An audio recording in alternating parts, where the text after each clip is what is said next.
All right, so I'm back again, and I got a couple of parts. I'm gonna work on this thing, try to fix the starter issue that I'm having, as well as the fuel for now. Still have to worry about the overheating, but not quite yet. I know people might be like, hey dude, are you wearing the same clothes in every video? And the answer is pretty much yes. I have like a few of these long sleeve shirts that I've already ruined, either doing yard work or car work, so that's what I wear. I can only really work on my cars and stuff once or twice a week, so that's what I wear. Also, always long sleeves and hood, because here in Florida, I'll get sunburned in a minute.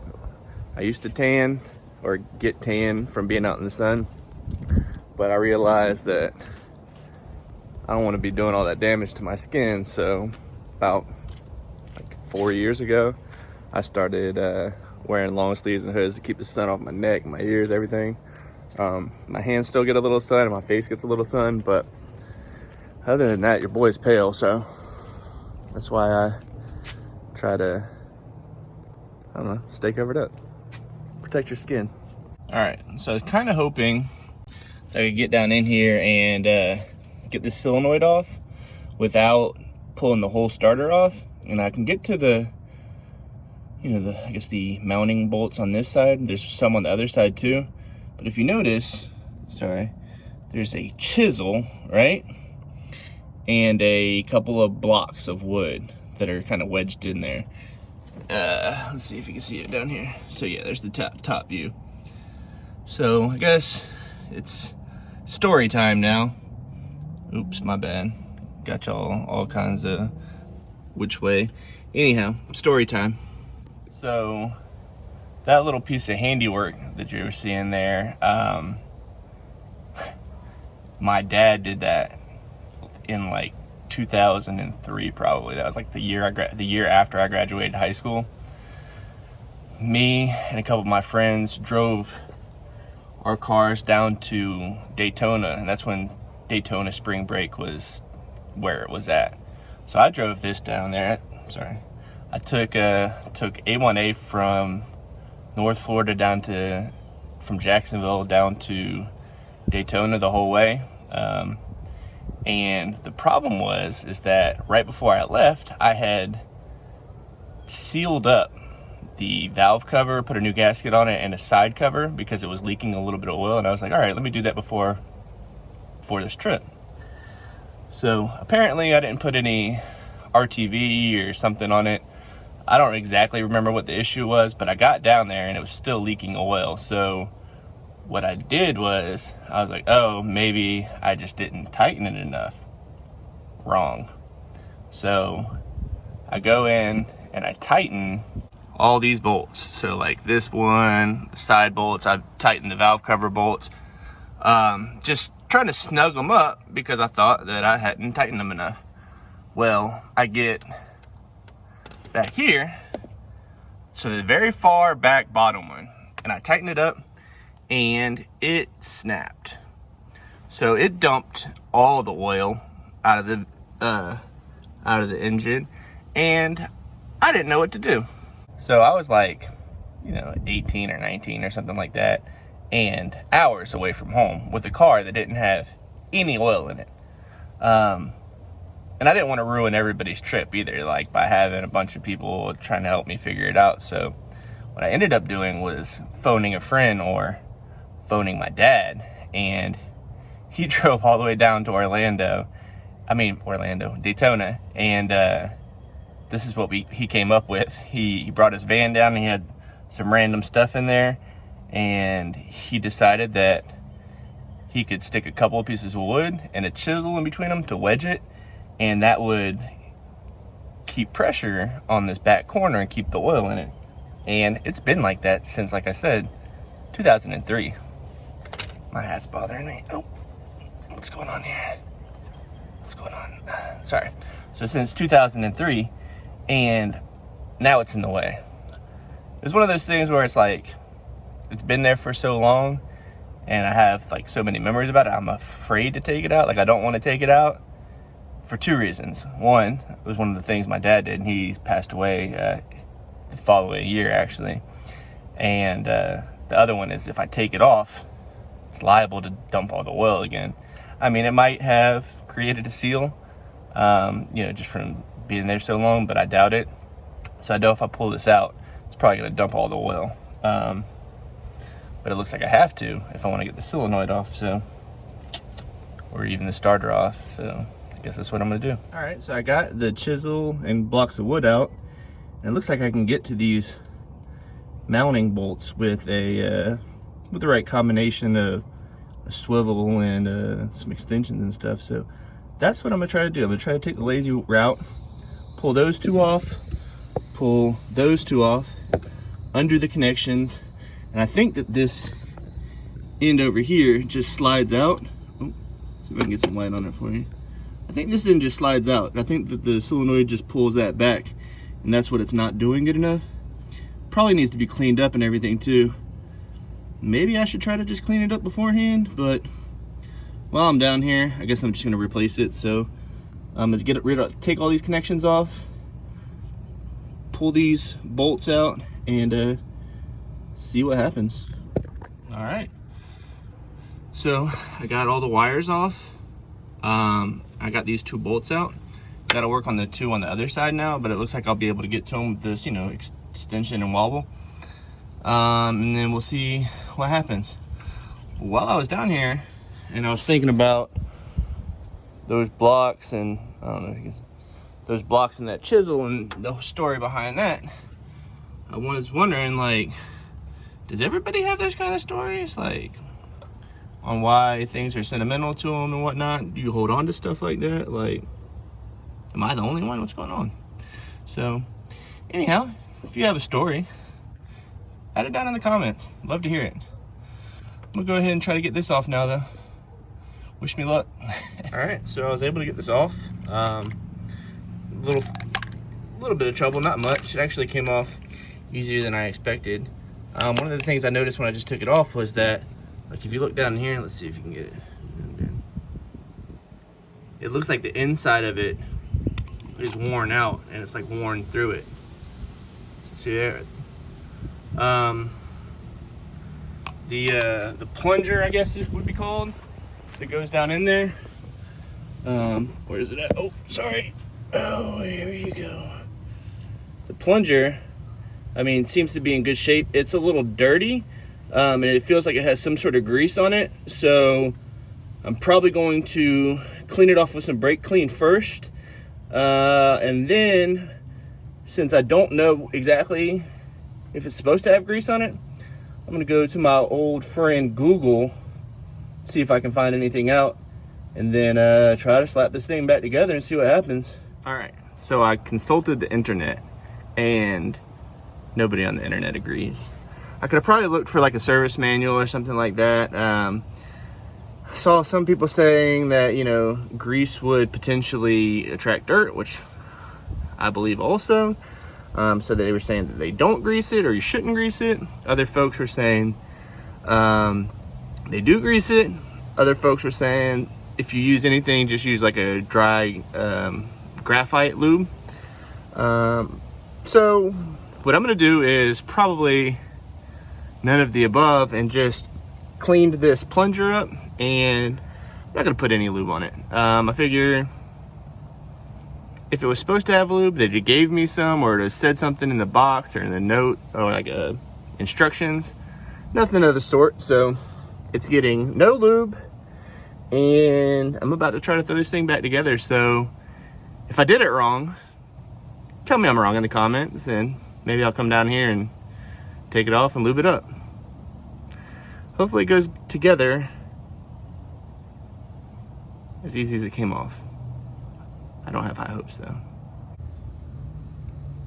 So this is probably my least favorite position, but I got them to go in, and I was able to get it pretty tight just now with just my fingers, because you can't really get a wrench in here, at least much anyways. Can you see?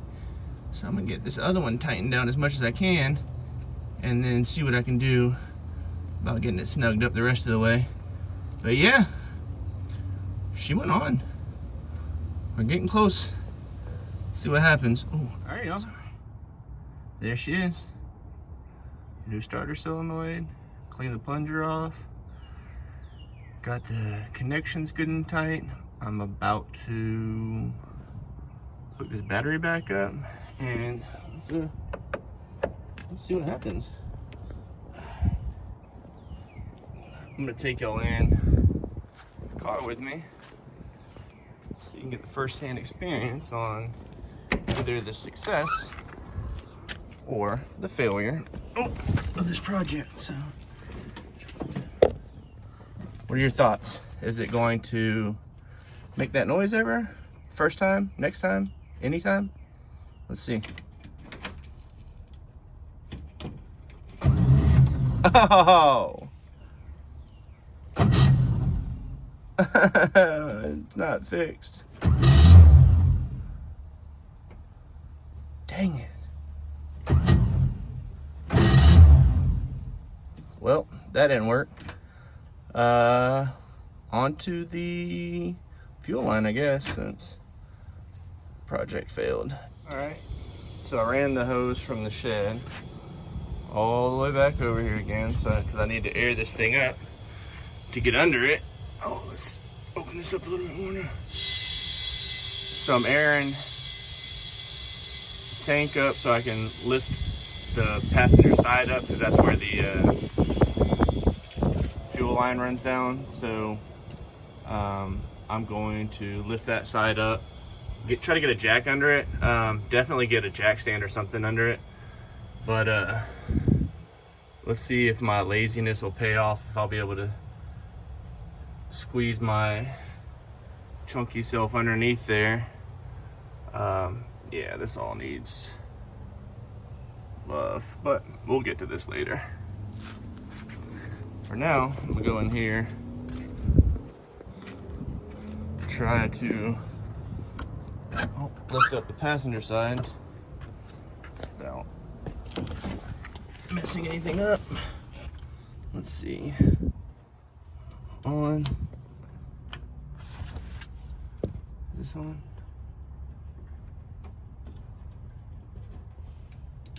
Nope. Get some electricity in this thing.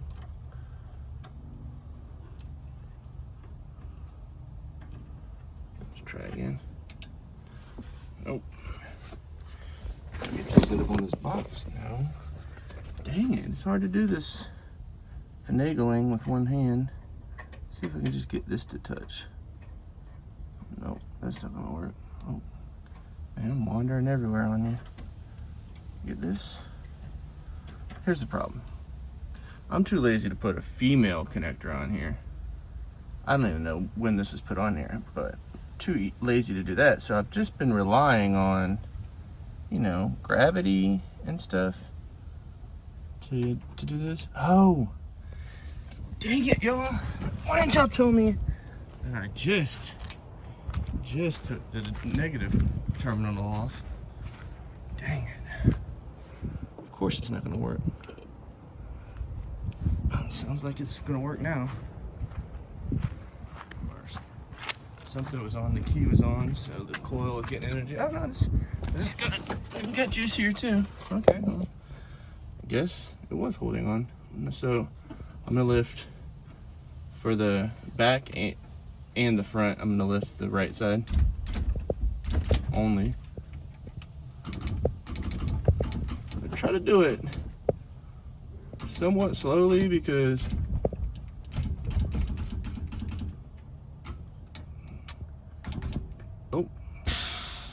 I don't want this thing to twist itself apart. It doesn't have a lot of structural integrity. So we're gonna do that and see what we have for clearance over here. Oh.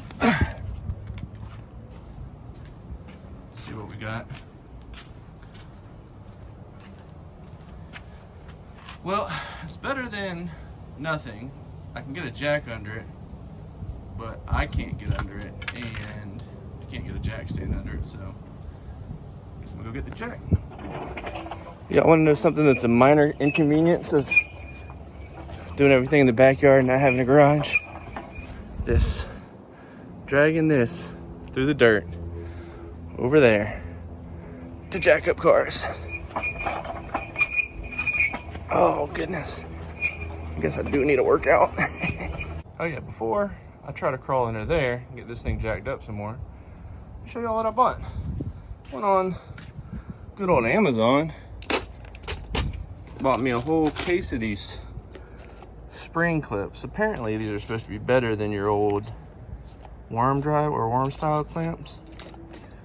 I probably don't have the right size still somehow, or these are probably worthless because I don't know, they're from Amazon. Anyways, I'm gonna use those to try to clamp the line on there because they're supposed to be better, but I don't know. I'm probably gonna have my hands full once I look under here and see where that line goes, so I'm just gonna cross my fingers. So I got this thing up in the air. It's got 2 jack stands, low profile jack stands, and the jack still under it. And if you asked me if I was comfortable with it, I would honestly and confidently tell you that I am absolutely not. But should be fine. So I'm gonna slide under there, see where this fuel hose goes to, try to get a new one on there. All right, so I'm down here, and it's probably the culprit right there. That's that crack in the line. So I'm gonna pull it off, pull that clamp off, pull the hose off, probably fill my face with fuel or something. We're just gonna ignore that happened because I'm not getting back under here to do this.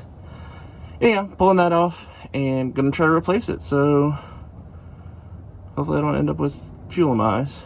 I wonder if y'all can see this. So I'm laying on my, you gotta see how I'm laying. Anyhow, down there, oh, right there.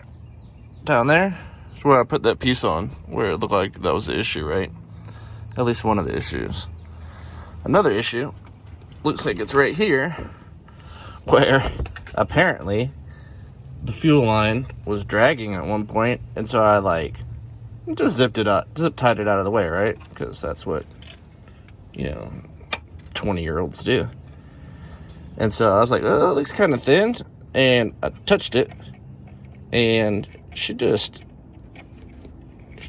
came open. I mean, I'm pretty sure that was at least part of the problem. The bright side on this is like the whole line from there. I don't know if you can see all the way to the tank. This is what I look like here. In typical Rob fashion, my phone died. Poor planning. I'm an idiot. I don't know what to say. Anyhow, what I decided while I was letting my phone charge was that I just need to go ahead and replace that whole fuel line. So I went to like 3 different part stores to try to get some fuel line. Finally, O'Reilly's had it, thank goodness. So I got like 20 feet, which should be plenty. And even though it's dark outside now, I mean, you can't really see me, you can't really see much, but I'm gonna get under here and still continue to fight with this because I don't really have a lot of time other than tonight to mess with it. So this is what I'm gonna do. All right, so I got the whole new fuel line run across along the frame rail. I still need to zip tie it up and get it out of the way so it doesn't hit anything or drag or anything. But I had to let the car down to make sure I had enough, and so I went ahead and hooked it all up. You can see it comes in here. I'm gonna definitely zip tie it up away. I still gotta pull the old stuff out, basically cut all those zip ties and whatnot. But you can see the new clamps and everything. Got all new hose everywhere. So hopefully that should cure my problem of the fuel pump not priming because of the air getting sucked into the line. I do need to go ahead and put my my temporary blocks and wedge in there, but I'm not going to do that right now because I'm probably going to have to take the starter back off and have it rebuilt, since the solenoid didn't work for what we were hoping. But I'm going to go ahead now though, see what happens if I can get this thing to turn over and get cranked up. Yeah, you get the starter still works. It just just intermittently works. So I'm going to see if I can do that. I'm gonna pour some fuel in here first, down the carb, just to get it to fire, hopefully, and then eventually maybe it'll pull the fuel. Let's see. I can't end the night on a total fail with the starter solenoid and whatnot, so hopefully I can get this win. We'll see. All right, before it overheats, you can see it pulling from the filter down there. Running off the tank now. At least I got a little bit of a win. All right, I'm gonna kill it here in a second before it gets too hot. All right, I'll take it.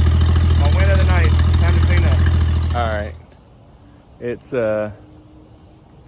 getting really late.